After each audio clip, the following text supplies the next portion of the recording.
Hello po, ito si Maluti Kia ng Maltik.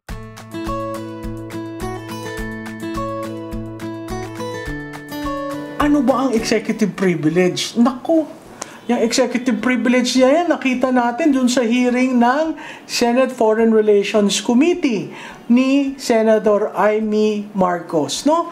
Hindi lang naman po yan yung unang panahon na na-invoke ang executive privilege. No?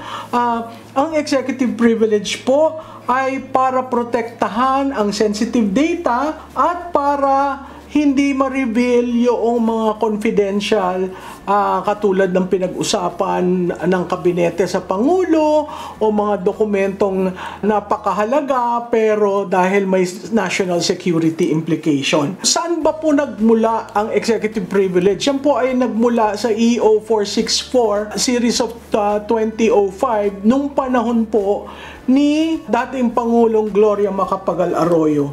Kung inyo pong natatandaan, ang daming invocation ng Executive Order 464, no? Pero yan rin po ay nababase sa Ethical Standards Law or RA 6713, kung saan sinabi na ang mga public officials at employees must not use or disclose confidential or classified information acquired through their official function and not accessible to the public in a manner that could harm the public interest. So, klarado po kung ano ang sinasaklaw ng executive privilege. No? Pero para tayo maging clear saan ba ang meets and bounds ng executive privilege, ito po ay sumasakop sa conversation and correspondence between the President and the public official, military, diplomatic, and other national security matters, information between intergovernment agencies before the conclusion of treaties and executive agreements. Siyempre po, nagde-negotiate yan. Napakahalagang hindi muna ipakita yung cards dahil part of the negotiation. Fourth, discussion during closed-door cabinet meetings or even cluster meetings, no? Cabinet cluster meetings. And 5, matters affecting national security and public order. Pagdating po dun sa panglima na matters affecting national security, nako, para na ho yun yung default. Parang lahat naman ho affecting national security, di ba? So, yung invocation ng executive privilege, binibigay yun sa executive kung ayaw nilang ma-reveal kung ano nangyari. Sino ang covered ng executive privilege?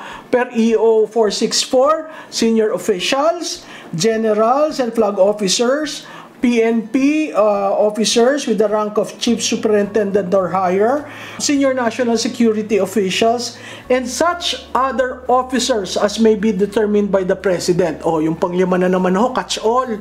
Kumbaga, pag hindi mo nasala, yung panglima, aabutin ka, no?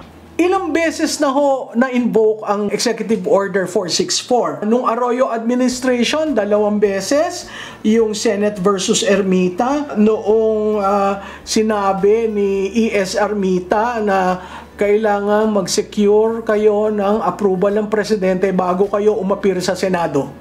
Okay.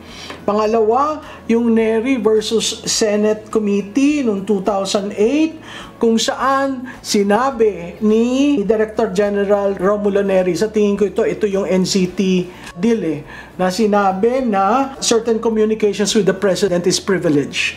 Pangalawa, nung panahon ni Aquino administration, naalala nyo yung congressional hearing sa SAF 44 o yung Maguindanao encounter, 'di ba? Sinabi ni Purisima, yung Oplan Exodus ay pasensya na ho kayo.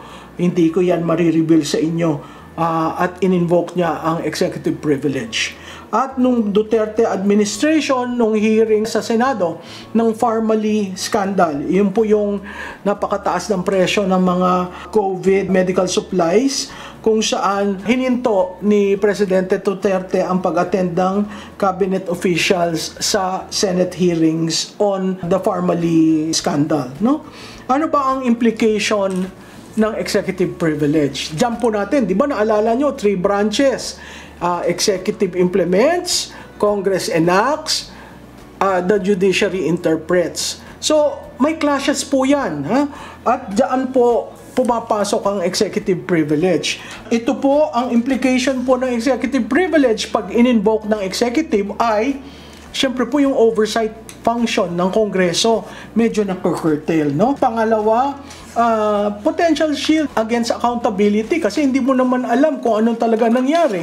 Hindi transparent yung process, paano magiging accountable yung public official. Tapos po, yung tinatawag na tension sa interbranch, tension between the executive and the legislative when it comes to Congress requesting the presence of the concerned officials from the executive branch.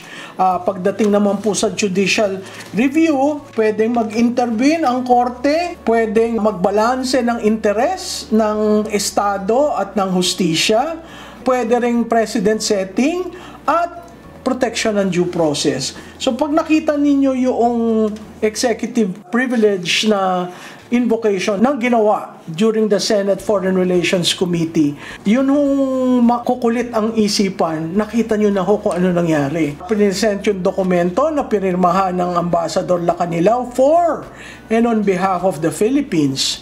Doon po, malaking irregularity yon. Yung pong ginawang hindi pagsa-reveal ng Oplan ni ngayon ay Chief PNP, invoking executive privilege, yung discussion, yung paano inoperationalize ang rendition sa dating presidente. Hindi po natin nakuha yon dun sa hearing. Sana ituloy ni Senator Amy Marcos yung hearing na yan kasi may isa pa hong parte na naiwan. Yun hong sinong may-ari ng eroplano, paano na-secure ang landing rights, no? At bakit ang PNP ang nag-provide ng security sa isang kampo na pag-aari ng Armed Forces of the Philippines. So, yung pong executive privilege, parati po yung ini-invoke pag naiipit ang executive, no? At makikita natin na rightfully so, ang executive ay may karapatan na hindi ibunyag lahat yan, pero in the public interest, no? Kailangan nating malaman may excess ba na kapangyarihan o excessive use of the powers of the state ang nangyari kung bakit ayaw nila sabihin ano ba talaga nangyari at in-invoke nyo ang executive privilege. Makikita po natin yan sa mga susunod na kongreso pag lalo na naggitgitan ang executive at ang legislative. Ulit po, katulad ng dati kong sinabi dun sa video na tungkol sa Supreme Court, ang takbuhan po parati natin, ang arbiter would be the Supreme Court. Ito po si Malu Tikia. Like, follow, and share. Marami pong salamat.